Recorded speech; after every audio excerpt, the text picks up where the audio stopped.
Amazon is the world's biggest retailer, and its CEO Jeff Bezos is the world's richest man, for one very good reason.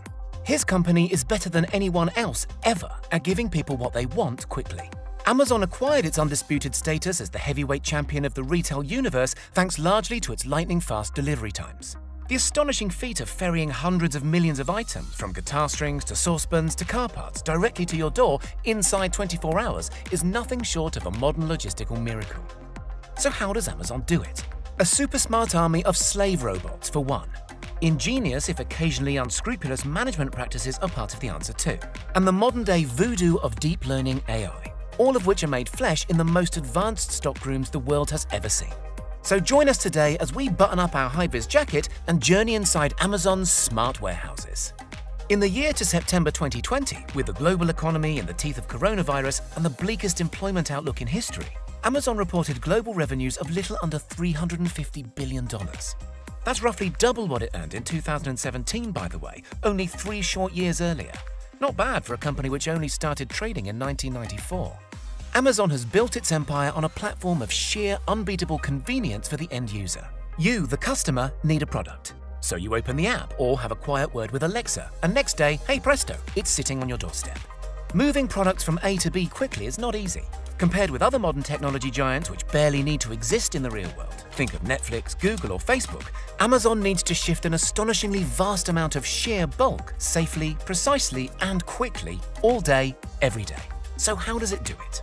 Last year, a senior Amazon executive described Amazon's warehouses, rather poetically, as a symphony of humans and machines working together. How does this symphony actually work? Let's take it from the top. Before you've even logged onto its website, Amazon has a fairly good idea of what you're going to buy.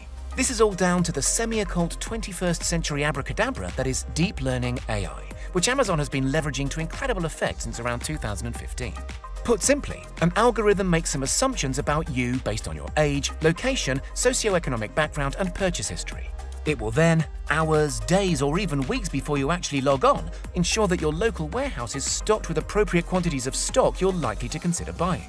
This might be a certain style of racy swimsuit that the algorithm anticipates will be the hot new must-have come springtime.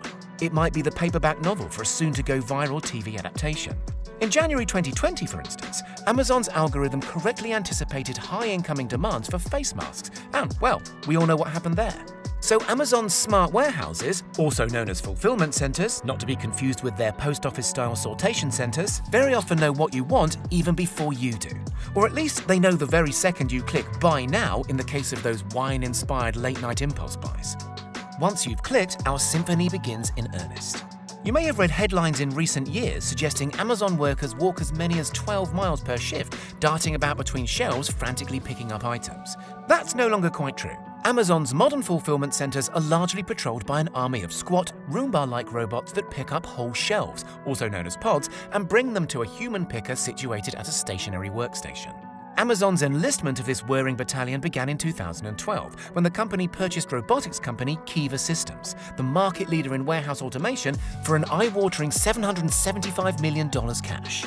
The company's flagship model, commonly referred to as Kiva, is around 30 centimeters high and capable of lifting 450 kilograms in weight, whilst traveling at around 3 miles per hour. The substitution of these squat orange automatons in place of dashing human workers makes a colossal difference to Amazon's bottom line. It's been estimated that Amazon's warehouses can now hold 50% more stock and retrieve that stock 3 times faster. This reduces the overall cost of fulfillment by some 40%. Cheaper, quicker warehouses mean products that are more affordable for the end user, and crucially, products that are much more likely to be on the van driving down your street the following day. Amazon isn't about to stop there.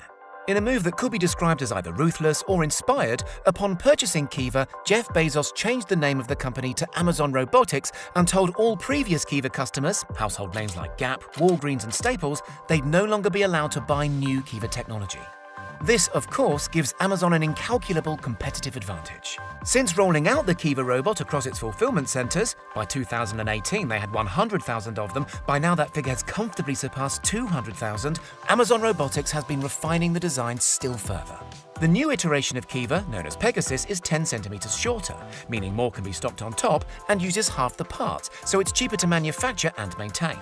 Amazon says Pegasus can lift a hefty 600 kilograms and can be customized with a conveyor belt to work in the sortation centers, where, Amazon reports, errors in delivery have been halved thanks to Pegasus.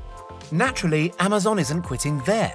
Last summer, it announced a newer, thinner robot still called Xanthus and coming to a fulfillment center near you. So how do these pimped-out Roombas get around without knocking into each other all the time? Cloud-based software operating what can fairly be described as an AI-run air traffic control network coordinates the route of every single robot.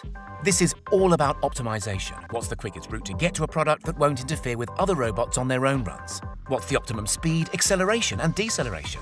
As many as 800 robots can be deployed at any one time on the warehouse floor, although in practice, the numbers tend to be kept lower to avoid traffic jams.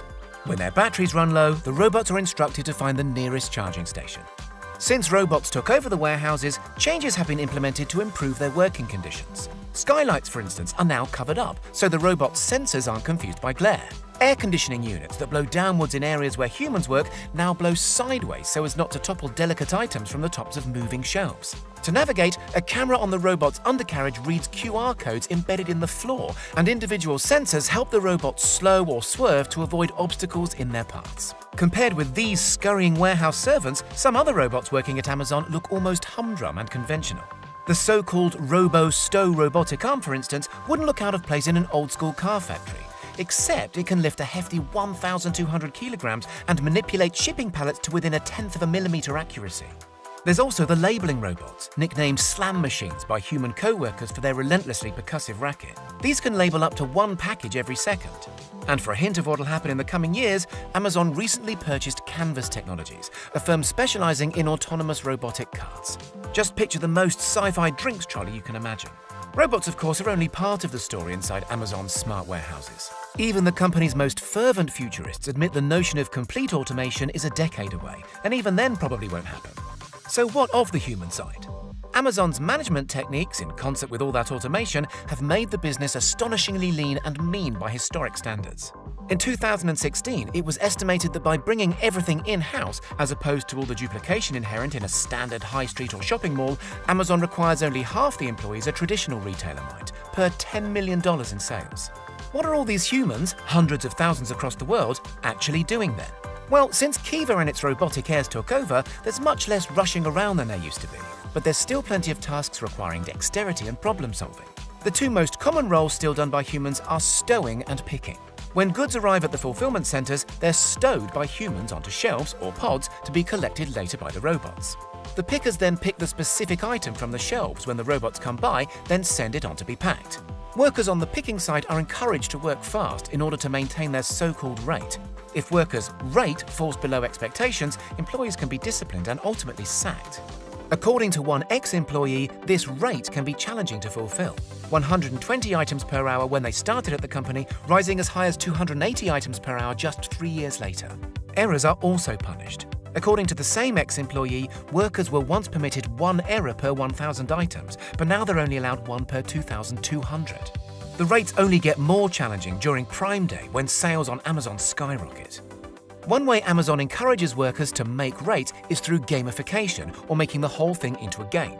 So instead of a plain old-fashioned graph telling workers where their productivity stands in relation to the rate, workers instead play and compete on in-house games with names like Picks in Space, Mission Racer, or Castle Crafter. So essentially, the faster and more accurately employees pick stock, the faster their little pixelated car moves around the track. Other incentive schemes, such as in-house currency swag bucks, reward hard work with Amazon-branded merch such as water bottles or t-shirts. Amazon has regularly found itself in the firing line for its intense working practices. According to reports, as many as 14,000 serious injuries occurred at Amazon sites in 2019, a per-employee rate of nearly double the industry standard. Deaths are infrequent, but not unheard of. In the UK alone, during the 3 years to 2018, ambulances were called to Amazon warehouses 600 times. For its part, Amazon is keen to stress it invests tens of millions of dollars into worker safety awareness programs, but there's no denying injuries spike around Prime Day. So are Amazon's ultra-efficient warehouses ultimately a force for good? While COVID-19 laid waste to vast swathes of the conventional retail landscape, this year Amazon has been processing up to 40% more orders than expected. In the month leading up to March 23rd alone, toilet paper sales increased 186%, sales of cough medicine skyrocketed 862%, and children's vitamins went up 287%. Plainly, in a world where going to the shops can be a risky business, Amazon is fulfilling a need, and as such, ever greater numbers of people are relying on it. Will the robots steal our jobs then? The outlook is unclear, but within Amazon, it's plain to see that humans are still needed for many aspects of the work. And even if robots can one day stow or pick as fast as humans, dealing with mini crises like leaking paint pots on a fast-moving conveyor belt or identifying ripe bananas on site will still need the human touch for some time to come. Whatever the future brings, Amazon's new $40 million robotics lab just outside Boston, for instance, or its tantalizing patent for airship-like floating fulfillment centers, one thing can be guaranteed. As long as we're all buying, Amazon will keep on delivering.